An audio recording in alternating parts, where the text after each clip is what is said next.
Grace and peace, everybody. What is going on? So I know I'm starting this vlog off at nighttime, which is different, but whatever. So I am in DC at the moment, and I'm coming out here to see my girl Sunny, and just to spend some time out here. Of course, I have Squirtlebox with me. We're literally parked in a non-parking zone, but he ran in here to go get us some food real quick. I was like, I'm not leaving the car out here just in case somebody try to come and get us. I can at least, you know what I'm saying, be like, nah, you're not taking the car. Not taking the car. Yeah, so we're supposed to be going to the Bible Museum this weekend. Well, tomorrow actually. I got us tickets, and I'm really excited to go to the Bible Museum because I have seen so many things on TikTok about it.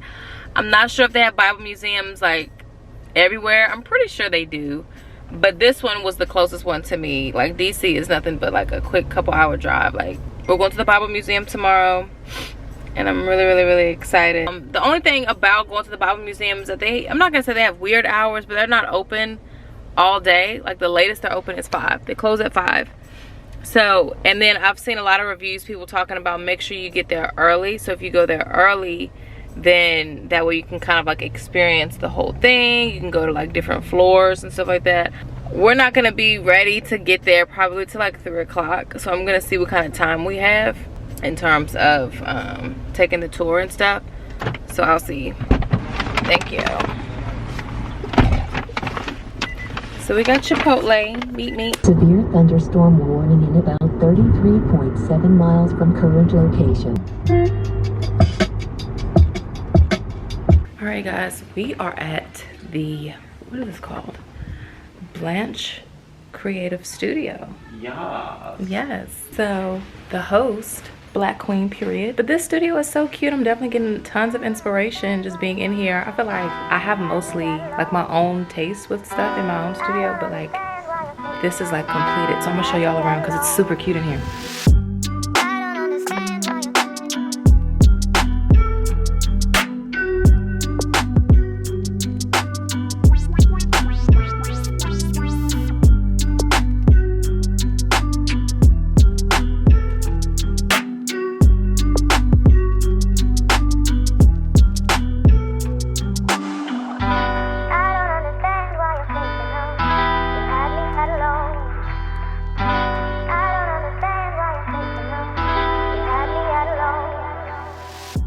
In here they have like a little vanity area, like you can go in here and get dressed. Well, you can go in here and get dressed, use this to do your makeup. That light actually cuts on, and then like if you book this space, I'm pretty sure like you could use this for like a little what's it called, like a little office meetup situation. Got a little fridge in there with snacks, TV. I'll put the name here just in case you guys are looking for a creative studio in Alexandria. Is this Alexandria?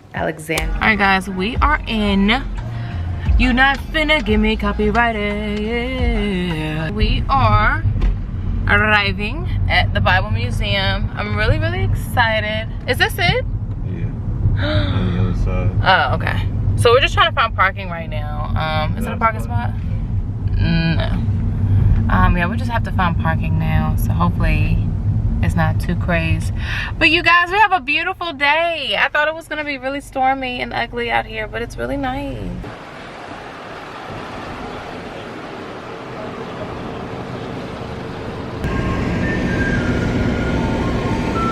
Yeah, we're trying to find parking. That might have been a parking spot. We just want the Bible Museum. The tourists are in the building.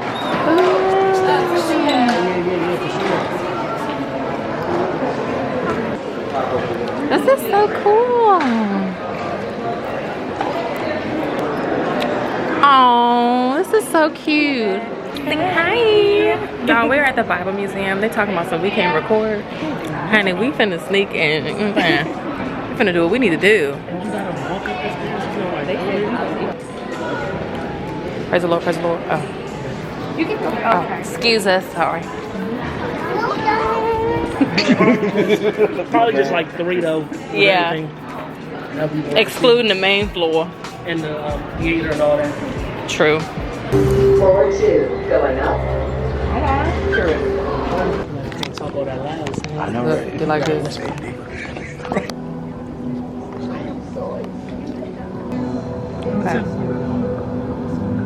Which one am I?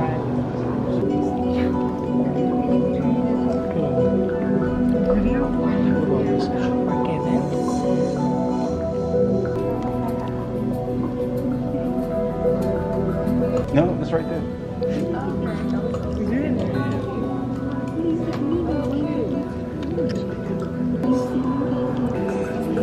That's what I said. John 3:16 is not the most. Wow. For 3, Apocalypse. That's funny. Please include a valid Decline. So I can't use it? Oh, we can't. Embarrassing. No, I'm not doing that. It's cheating.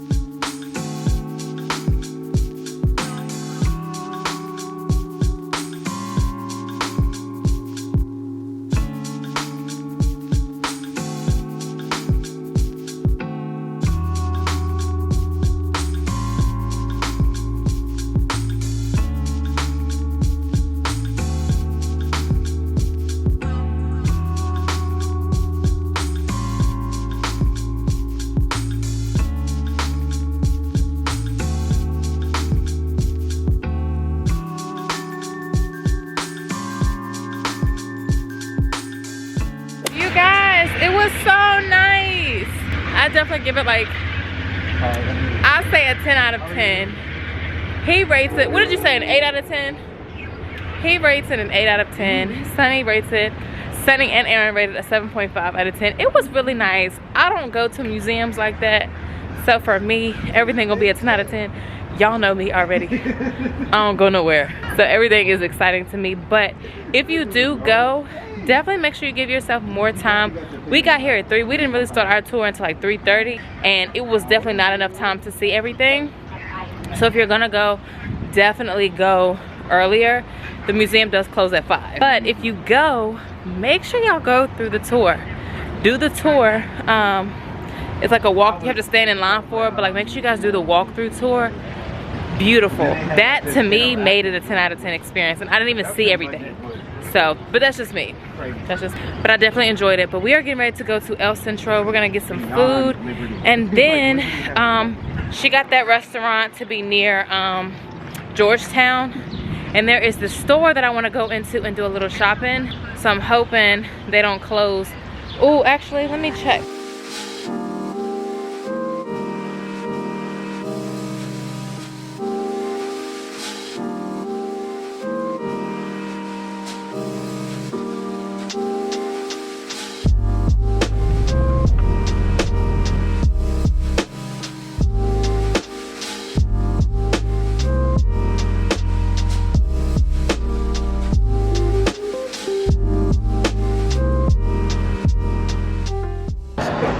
That shit come up. Look, ain't even no need to go around the table because we all everybody except Sunny. It's not gonna bother you if I keep your hand. Wow. Thank you. Thank you. Now this one is good. Yeah.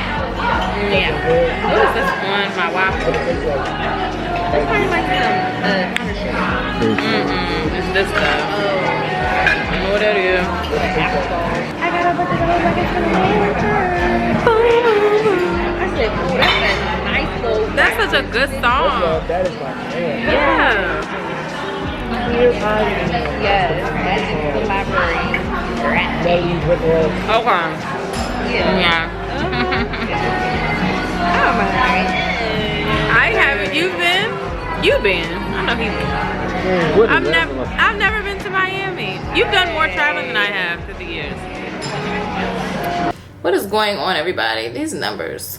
I was desperate to get into the next part of the story with David, Goliath, Samuel, Saul. I'm moving over into chapter 18. Was I kind of holding off a little bit to read this so I could read it with you guys? Yes. So we're getting into chapter 17. So if you guys remember 1 Samuel chapter 17, we were introduced to Goliath. We know all about Goliath and how he was this warrior since birth. He was 9 feet 9 inches tall, and he was looking for someone to fight against him because they were just, it was kind of like one of those bets, like if I kill you, then y'all will have to serve us, vice versa. So he was looking for someone to fight. I'm like, y'all just love looking for trouble. David basically volunteers himself to do it because everybody else was fleeing. Everybody else was pretty scared. Yeah, so basically, long story short, David fought Goliath, but in my mind, I'm like, it really wasn't much of a fight at all. Like, David ran to the battle line. They stood before each other. David slung a stone. Like, he even tried to meet Goliath and have his armor and all the things that Goliath had, but he couldn't even walk in it. It was too heavy. It was too much. But Goliath got defeated by getting knocked in the head with a stone that David slung because that's all David had. But he had the Lord. Okay, he had the Lord, and he was able to, God allowed him to conquer this massive giant and beat him. And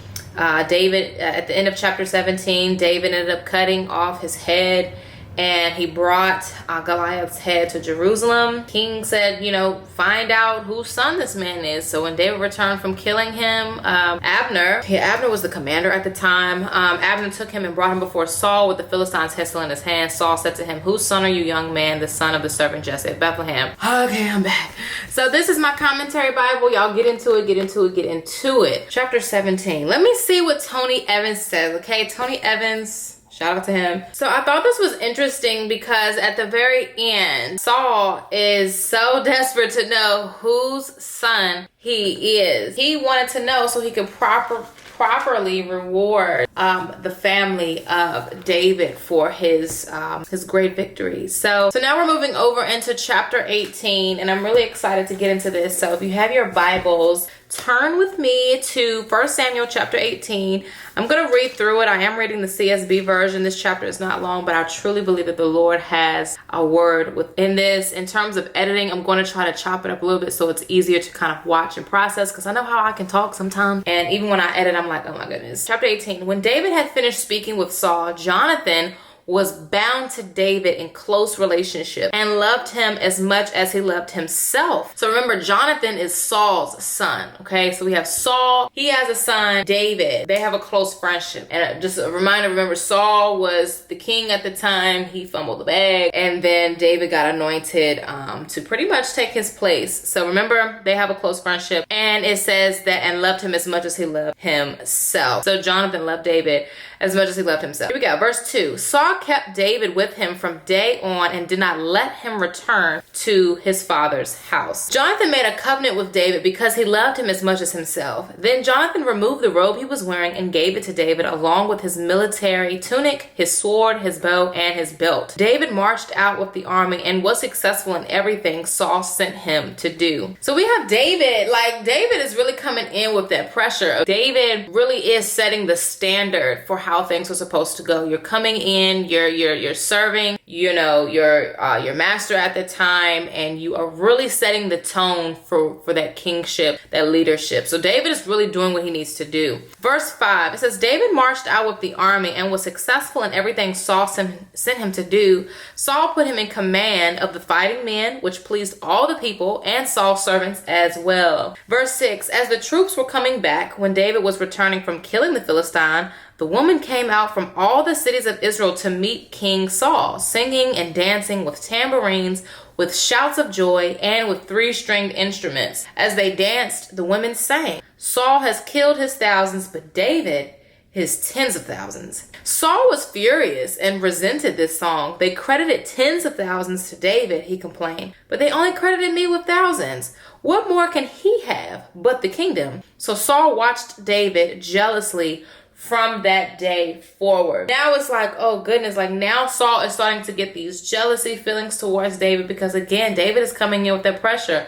David is pretty much being the person that Saul was supposed to be But again, we know Saul mishandled his leadership. But David is coming in basically showing him, okay, well, since you didn't want to do it, God had to get somebody else and they're going to do it well. Verse 10, so the next day an evil spirit sent from God came powerfully on Saul and he began to rave inside the palace. David was playing the lyre as usual and Saul was holding a spear and he threw it thinking, I'll pin David to the wall. But David got away from him twice. So here we go. So Saul has already chosen path that he wanted to be on, because if we read a couple chapters back, Saul in his kingship was already doing things not right. Like, he was killing people, he was doing a lot of stuff. He was really kind of like taking that leadership to head with a lot of things. So verse 12, it says Saul was afraid of David because the Lord was with David, but had left Saul. Therefore Saul sent David away from him and made him commander over 1,000 men. David led the troops and continued to be successful in all his activities because the Lord was with him. That, let me tell y'all something. Let's highlight that right there. That just goes to show you stay with the Lord, he will make you successful in all that you do. Not saying that you won't have hardships along the way, but the Lord will help you. He will be your helper to help you conquer. Verse 15, when Saul observed that David was very successful, he dreaded him. But all Israel and Judah loved David because he was leading their troops. Saul told David, here is my oldest daughter, Merab. I'll give her to you as a wife if you will be a warrior for me and fight the Lord's battles. But Saul was thinking, I don't need to raise a hand against him. Let the hand of the Philistines be against him. Then David responded, who am I? And what is my family or my father's clan in Israel that I should become the king's son-in-law? When it was time to give Saul's daughter Merab to David, she was given to Adriel the Melithite as a wife. So Saul's over here giving empty promises because he said you can have my daughter, but then he gives them to somebody else. Let's continue. Verse 20. Now Saul's daughter Michal loved David, and when it was reported to Saul, it pleased him. I'll give her to him, Saul thought. She'll be a trap for him, and the hand of the Philistines will be against him. So Saul said to David a second time, you can now be my son-in-law. So what's happening right now? Like, Saul is over here trying to have like this mastermind plan to get David set up. So basically he's trying to use his own offspring to set up David to be a trap. So that way the hand of the Philistines will be against him. Because right now, again, he won against Goliath. So, they're following him right now that, he's their leader. Verse 22 is getting good. It says, Saul then ordered his servants, speak to David in private and tell him, look, the king is pleased with you, and all his servants love you. Therefore, you should become the king's son-in-law. Saul's servants reported these words directly to David, but he replied, is it trivial in your sight to become the king's son-in-law? I am a poor commoner. The servants reported back to Saul, these are the words David spoke. Then Saul replied, say this to David, the king desires no other bride prize except 100 Philistine foreskins to take revenge on his enemies. Actually, Saul intended to cause David's death at the hands of the Philistines. So again, he is trying his hardest to get this man set up. He has really allowed jealousy and hatred to really be in his heart. Like, this is sad. Verse 26, when the servants reported these terms to David, he was pleased to become the king's son-in-law. Before the wedding day arrived, David and his men went out and killed 200 Philistines. He brought their foreskins and presented them as a full payment to the king to become his son-in-law. Then Saul gave his daughter Michal to David as his wife. Saul realized that the Lord was with David and that his daughter Michal actually loved him. And he became even more afraid of David. As a result, Saul was David's enemy from then on. Every time the Philistine commanders came out to fight, David was more successful than all of Saul's officers. So his name became well known. So you see how when you stay with the Lord, even your enemy becomes a blessing to you. No matter what the enemy tries to do, no matter what the enemy tries to set out to do, try to trap you, try to trick you, God will always find a way to make it work for your good. So that way it doesn't. So there is so much that we can learn from even this interaction. Like, God still blessed David so much. He blessed him. Like, the first wife Merab that Saul was going to give to David didn't even, like, we can assume didn't even want him, because his intentions was not to make him related to him whatsoever and be his son-in-law. But David over here all humble, and he's still, you know, doing what he feels like is right unto the Lord. He's just like, I'm not really even worthy to be related to the king. Like, I'm good. He ended up giving the wife to somebody else, right? So then he made up another plan, right? So he finds out that his other daughter, Michal, if I'm saying that right, now she actually loves David. And he had no choice but to then follow through with that promise anyway. But you still see how the Lord allowed that to work. Like, the first wife wouldn't even really loved him. She didn't really know him like that. But you see how the Lord still allowed it to work out in David's favor, still giving him a wife that actually loved him, even though the daddy was being malicious, you know? So it just goes to show, like, the enemy will try so many things. He'll use people, right? He'll use people to do that for you, do that to you. And this is how you know that the Lord really does work behind the scenes. When I say behind the scenes, I mean out of sight, out of mind type of thing. We don't even know what the Lord is actually working on with us in terms of covering us, protecting us, loving on us, setting things up for us, like all the things. Because even with David, you know, he's just doing what he thinks is right. He's been with Saul all of this time, helping him and becoming his warrior and all of this stuff. Whole time Saul over here trying to get the man killed, but David is out here thriving and flourishing even here. Shout out to Michelle.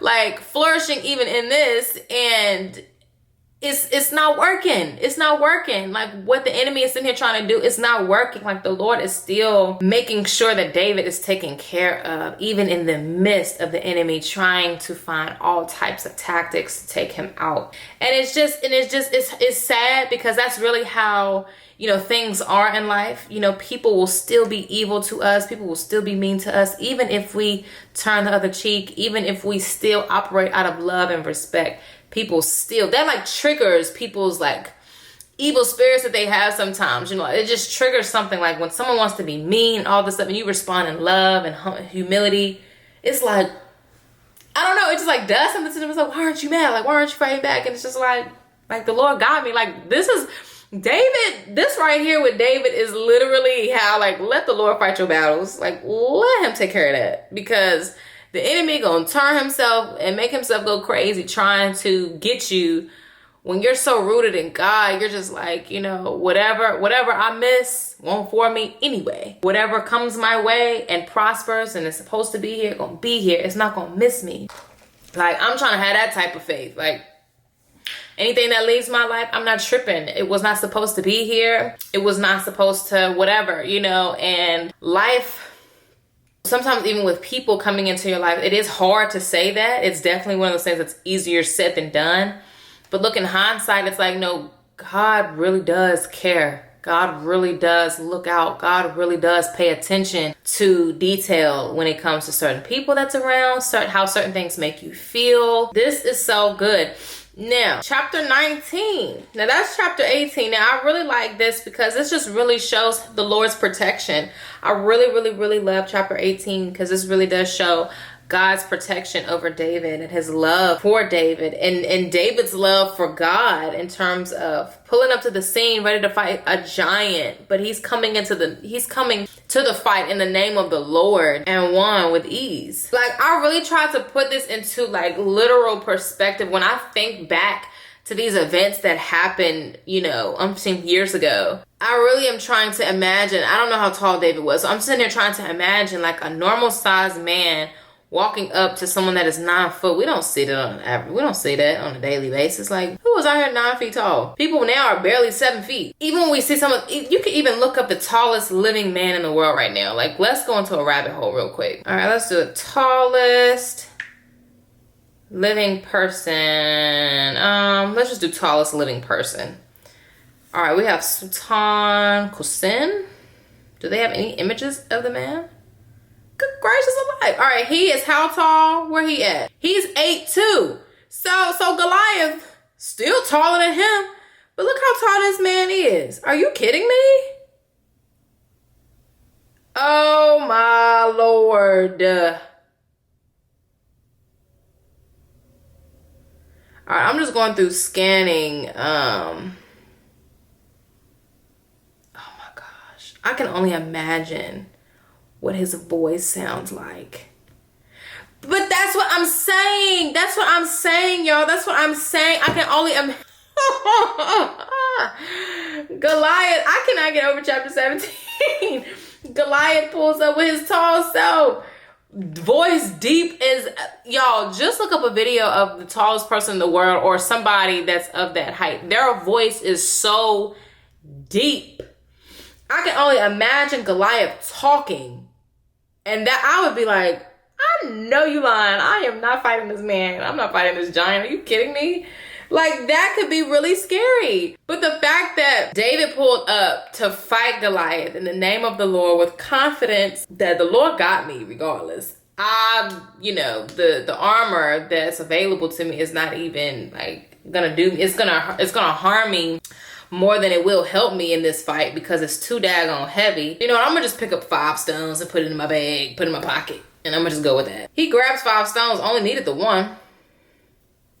Sometimes, thank you, Holy Spirit, sometimes God just wants you to show up prepared. There is so much in the preparation that you don't even know. That's such a good word. Lord God, help me articulate it. So going back to chapter 17, verse 15, when David saying that he kept going back and forth from Saul to tend to his father's flock in Bethlehem, all the things that he had to do for his father's flock in Bethlehem was him preparing for a fight that was really going to change the game, that was really going to have his name go down in the Bible history. And people counted him out. People thought he was still, not even equipped for it because of what he was doing. But when people, when they look at your credentials, they might not approve, but God approves.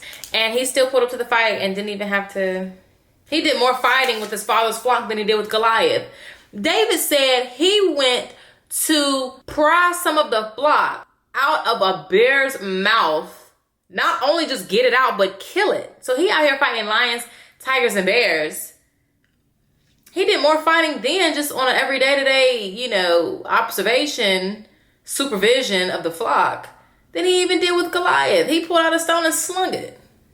I can't get over that. Like, that's stuff like this to me just be mind blowing. Like, when I read it, I'm like, so you're telling me all he did was sling a stone? That's why I said in my last video that I thought it was hilarious that I never really paid that much attention to this specific scene about David and Goliath. I'm like, wait, I thought this was like a huge, I've heard it so many years, Goliath, like they always mention David and Goliath. But when you actually read it, it's like, that was it.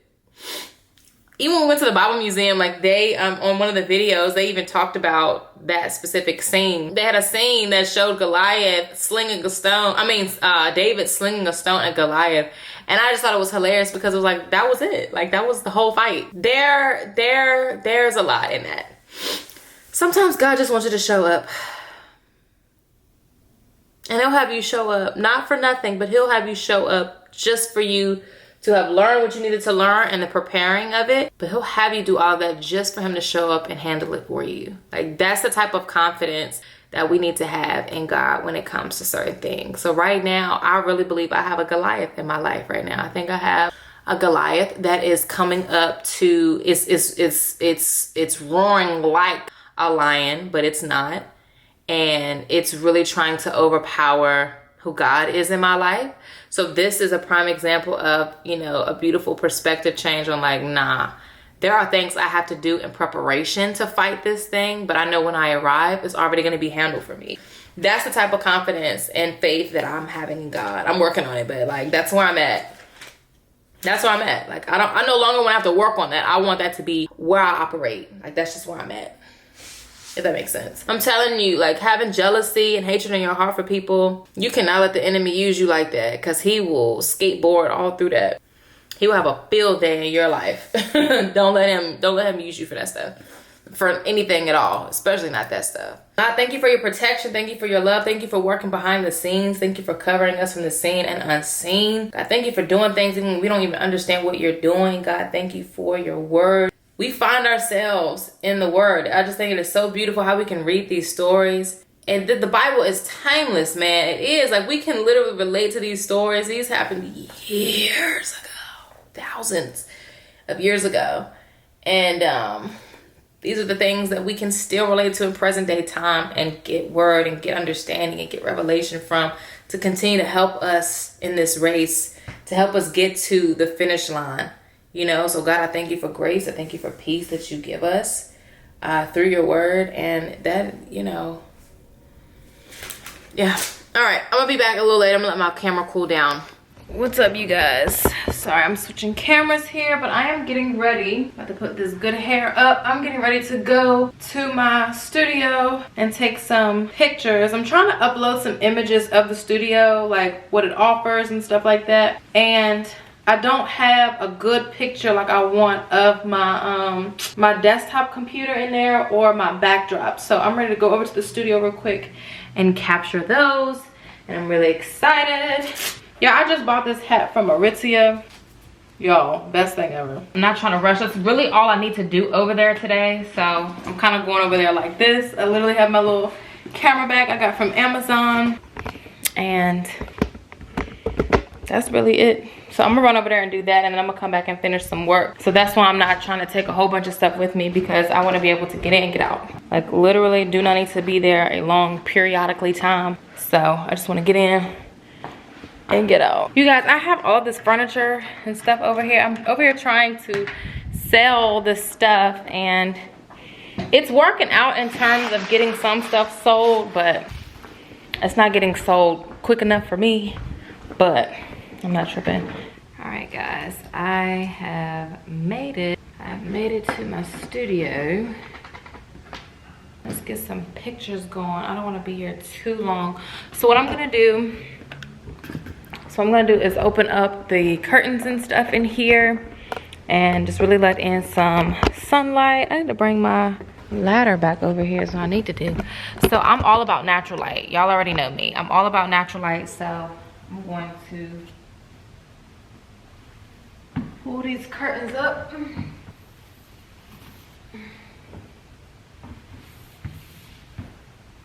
So I'm gonna get the curtains open. So I just want to get photos of like equipment. I just want to get photos of everything, equipment, and yeah, equipment, all the things, you know. So I want to do that. There will be a few things I'll add in as time goes on, just because I want to fill up some of these walls. I really love like my plain walls, but I also, I don't know, I just want to make sure everything that's in here is like, you know, what I want. So let me get my camera together. I was trying to play some music, and I gotta use the bathroom, but I was trying to play some music. Trying to play some daggone music, but I think my mouse died.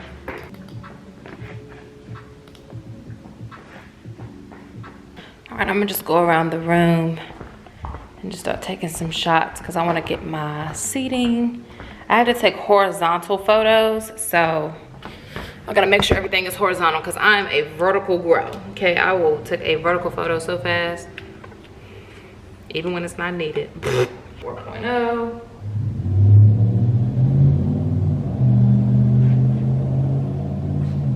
There we go. Then you are smart.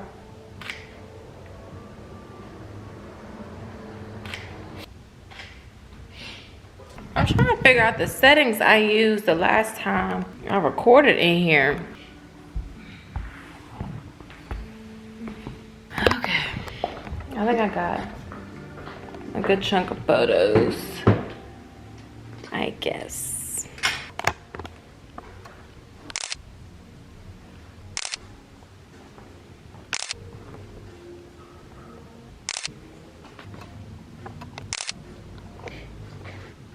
Okay guys, I am done with shooting in here for the most part.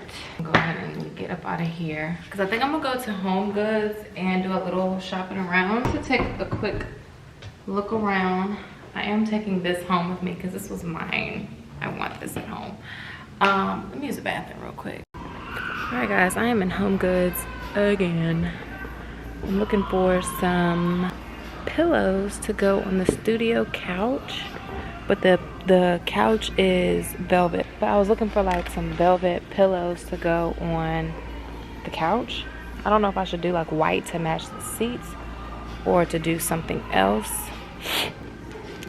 But I'm looking because there is, ooh, there is like grayish tones in my rug, so I could easily go with like, what y'all think about this?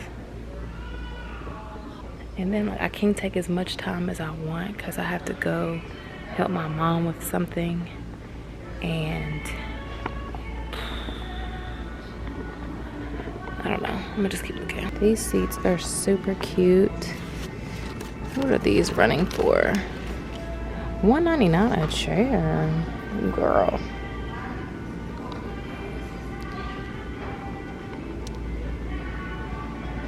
Let's find some wall art. I may have to come back another day when I have more time. Y'all, this was the joint I was talking about in my last vlog with these type of joints. I seen this one, but this is $70, and I just really feel like I could just buy one of those big canvas things and make this myself for cheaper. So I don't know. $40K. Ooh, now see, something like this would be tough in there, and then it has like the tones of green in it. It's like a moody picture. I like this, but oh, this has been marked. They made sure to show how much it's marked down. This is a big picture for it to be $69. Huh. I'm intrigued. But the gag is that's not gonna fit in my car, so I can be intrigued all I want. That's not gonna fit. I might come back because I don't have time to really search. Grace and peace and good morning. Happy Tuesday. I just got out of the shower and just got myself together. I have some meetings today, so I was like, let's put on a blazer, even though it really doesn't match, but let's put on a blazer. Let me get myself together. Before I really get into the work day, I'm gonna go downstairs and make me some tea, because I'm gonna go downstairs and make me some tea. I had a really weird dream last night, you guys, and for that I'm just kind of like, I'm trying to get out of that world. You know how it is when you dream, you just kind of feel like you were sucked into a whole different world, and then when you wake up and regain consciousness, you're just like, all right, I need to separate the two. I need to recognize like that was a dream. It's not real life. But it's so interesting when dreams include people that are actually in your life, like family or friends or whatever. So it's just interesting. So where I'm at right now is I'm trying to wake up. I'm trying to get the day going, but I can't help but to just, that dream was so weird. Like there was one part of the dream where there was like a bottomless river, or a bottomless, what did it say? It was like a bottomless river. And let me share this with you guys as I go get me some tea, because this was very, very, very, very, very, very disturbing, to say the least. So I'm not going to go into full-fledged detail because, if I'm honest, I don't remember most of it. But for the most part, there was a wedding that was supposed to happen, but there was something that was supposed to take place, but it didn't take place. And a lot of the family members were sent into this bottomless pit. Now, when I say family, I'm talking about my family. There were family members of mine that were sent into this bottomless river. But when it happened, I didn't see my family. Like, I didn't actually see them going into this bottomless river, but I did see figures of people. So it's like when it was time for them to go into the river, that's when like their actual identity, hold on. Their actual identity kind of like went away, I guess you could say. Some water in my little tea kettle. I'm looking for my tripod. I don't know what tripod I want. So yeah, when the family went into this bottomless pit, it was my family. But when they went into the river, they became like these figures. And in the dream, it was kind of like cartoon almost, but it wasn't actually them. I didn't see their faces or anything. I just recognized the transition, put it that way. And it was just very interesting because, again, there was a wedding. There was a wedding that was taking place. It wasn't my wedding. It was just a wedding that was taking place between these two families, and one of those families were mine. But in terms of who was getting married on my side, it's a little blurry. I have a feeling it was one of my male cousins. So they were supposed to get married. I Our families, they didn't have any like beefing issues or anything like that. But when it was time to sit down at the table, that's kind of when things went a little crazy. I could tell there was, like, even where I was sitting, I kind of felt like the people that were in my family on my side, I'm very closely related. Like, I'm not like a fifth cousin down the line. Like, I'm right there. So I was trying to figure out why I had to sit so far away. Like, I was still at the same table as them, but I was like all the way down. I was all the way down at the end of the table. And the other end was like, it kind of went in order of closely related to not so closely related, but still in the family, you sit at that table. So I was sitting so far down, and it was weird because I'm like, why am I not sitting closer? Because I'm like first cousin, I'm very closely related, like our parents are, you know, it's very close. So it was just a little weird that I had to sit so far. But then another part of the dream is a little blurry because, again, there was a transition that happened at the table. And after that, it's when they were sent to this bottomless river. And it was one of those things that they didn't jump in. It's almost like they were pushed in, like they were forced in because of something. And hear me out. I'm hearing it in the spirit. I really am. Now, I don't know the relevance between my family and while I was there or whatever the case is, but I am hearing that reference, biblical reference. Amen. So it's just a little interesting. I'm just trying to like figure it all out in terms of what that even means. It was a little disturbing to say the least. Just obviously having the dream. So again, I'm not even sure what it even means, or yeah, I digress. So it's just a little interesting and a little... So anyways, I went to take pictures yesterday at the studio and the pictures came out really good. The only thing is there's a few other things I would like to add in there. I feel like it's a bit naked. I'll add a couple of shots here just because why not? But I feel like it's a little naked right now, and I want to add like some wall art or just some other, just something else. I just feel like it needs something else. I didn't want to fill the space up too much because I want it to be a space where if someone wants to bring something in, they can. If they want to move some things around, they have that available extra room. Not to fully compare, but just as inspiration, you know, the other studio I went to while I was in DC, they had a lot of things everywhere, but I could tell they had different scenes set up. My space is a little bigger, so for me, it's like I want to have more wall space. Go in and do a podcast or something like that. They have the available open wall space as opposed to this wall is covered with stuff just because it's decor in there. You know, I want it to be a more versatile space. So that's why I'm kind of on the fence about adding a bunch of stuff. Because again, I want people, and not for people to bring their own furniture in there. Hear me out. I want them to be able to set up, you know, whatever it is that they need to set up. And so I'm asking the Lord just to kind of help me figure out the detail, like the nitty gritty details in terms of things. So right now I'm working on the copy for the website. I'm working on all the disclaimers, the do's and don'ts, the rules, the parking, the codes, all of that stuff. I have my handyman hired for the, I'm putting a fingerprint lock on the door so I can lock it even if I'm away.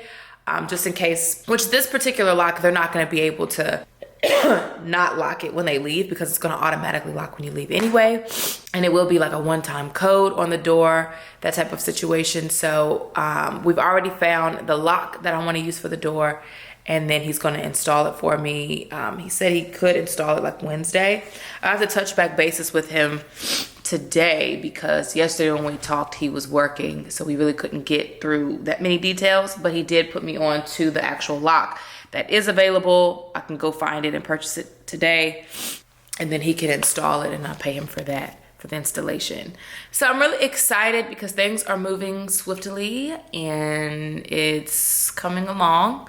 The only thing I'm stumped on right now is if I want to add anything, because the pictures that I took I think are beautiful. I think it really represents my space, and again, I just feel like it's a little naked right now. But there's always room for updates because I noticed, again, not to compare but just as inspiration, the studio that I went to in DC, the pictures that they have on their website, beautiful photos. It already has a lot in there, but even walking into the studio, they had more. You could just tell they've added more. So I feel like I can still add those pictures and put those up on the site. And as time goes on, as people book and give more feedback, I can add more as I go. And I think that studio has been in operation for 3 years. Mine has yet to open. So, I can get feedback from clients and people who book with me, book the space, and see what they would like in there. If they feel like they needed more or something, I can give them all of the details that they need in terms of what is included,